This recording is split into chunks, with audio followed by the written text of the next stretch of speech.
Welcome to the set of You Say Maize, I Say Blue. No, there's no need to adjust your television. You are not seeing either Sass or Shishan today. Both guys are out sick amid swirling accusations that Sass may be the Novak Djokovic of the sports broadcasting profession, but we'll get on that later. I'm Andrew Olmsted alongside the always insightful Andy Bahena. Thank you.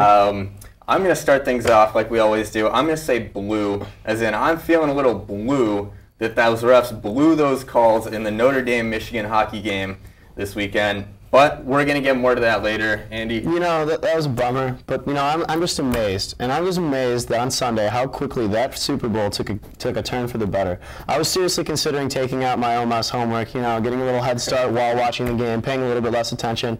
But that game took a turn, and it was great.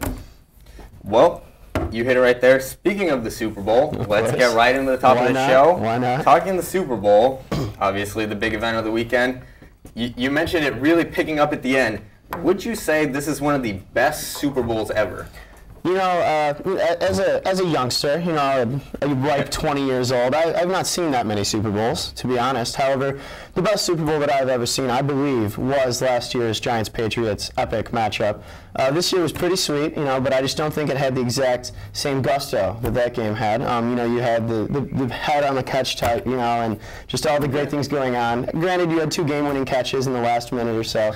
But either way, great Super Bowls across the board. Okay, see, I'm going to have to disagree. I'm going to say that this is the best Super Bowl, at least that I've seen in my life, like you're saying, in the last 20 years or so.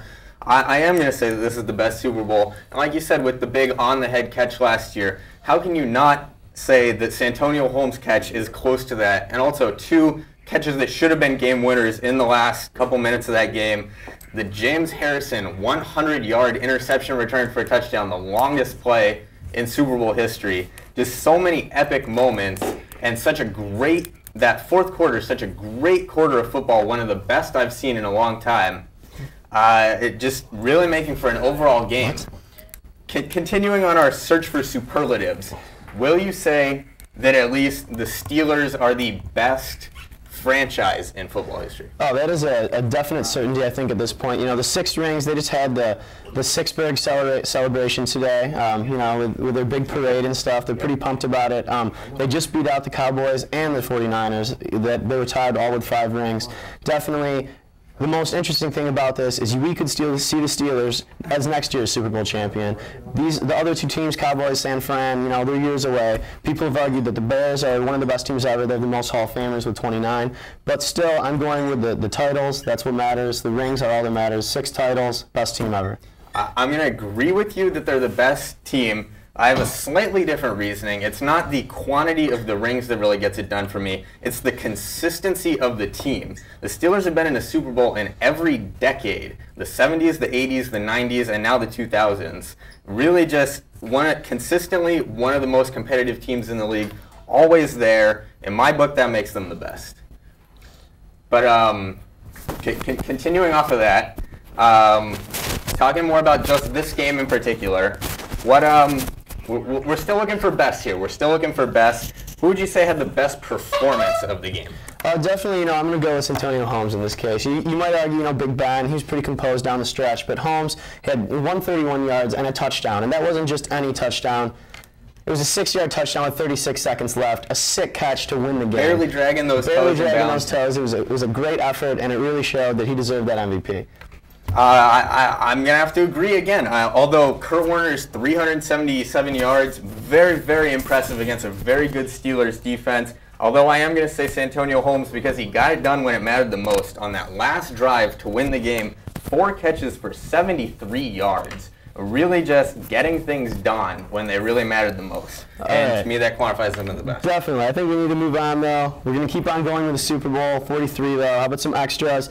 Best commercials. What's your intake on that? I'm going to indirectly stick with a little more Steelers love on this. My favorite commercial was the Coca-Cola remake of the Mean Joe Green commercial from back in the day, in the heyday of the Steelers, this time with Troy Polamalu. with the little kid on there, handing him the Coke and the beat down, and I thought it was good. I really liked the play on the nostalgia. That was my favorite. It was definitely a pretty cool commercial. You know, there was some great commercials. I was a little disappointed with, you know, the crop this year, but probably my favorite was one of those first commercials, the Doritos crystal ball commercial, where he just chucks a crystal ball through a Doritos machine so that everyone can have free Doritos. What's better than free Doritos? That was definitely my favorite commercial.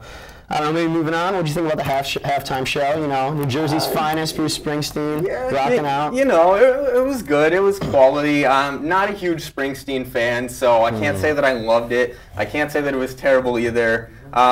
Entertaining. I don't know. You know, really, as I was watching that halftime show, I almost enjoyed it more than some of the first half. Granted, not the ending there. Yeah, okay. I really thought Bruce Springsteen stole the show. That guy was crazy out there. He's a performer. You can tell why they got him. He was doing some crazy stuff. He was really doing some crazy stuff, and I don't know, I thought it was really great to watch. I liked his crotch first slide into the camera. That was ridiculous. Who does that into a camera? Outstandingly awkward. I enjoyed that. But yeah, how do you feel about some of the missed calls maybe that you saw going back to the game a little bit? Overall, solid, pretty solid officiating. Not too many missed calls. I thought they did a relatively good job. What about you? I was a little upset with. You saw some of the officials really getting into the game. You know, there was a lot of pushing and shoving. There was a lot of, you know. It was a pretty tough game. Everyone was working really hard, and there's definitely some animosity between the teams. And I didn't think, you know, you needed all those 15-yard penalties that were coming out there. Yeah. I think it could have been, you know, it could have been kept under control with a little less, you know, yellow flags. I don't really like it that much. Okay, that's fair. That's fair. You know. Well, now that we've established that the Pittsburgh Steelers are the NFL champions, we're going to stick on the topic of champions. This time we're going to talk Olympic champions. Michael Phelps making some news over the weekend. As pictures of him from a little time back surface from him smoking marijuana at a party. Andy, how big is this news, and does this damage Michael Phelps' legacy? You know, in his defense, there's no proof that it was marijuana in that bong. It's just a picture of him smoking a bong. But, you know, in all sincerity, he could be taking 10 shots of tobacco. He could. It's a possibility. This is a pretty big deal. He already has one. He had a DUI in 2004 at the age of 19. You know, he apologized, said it was an isolated incident.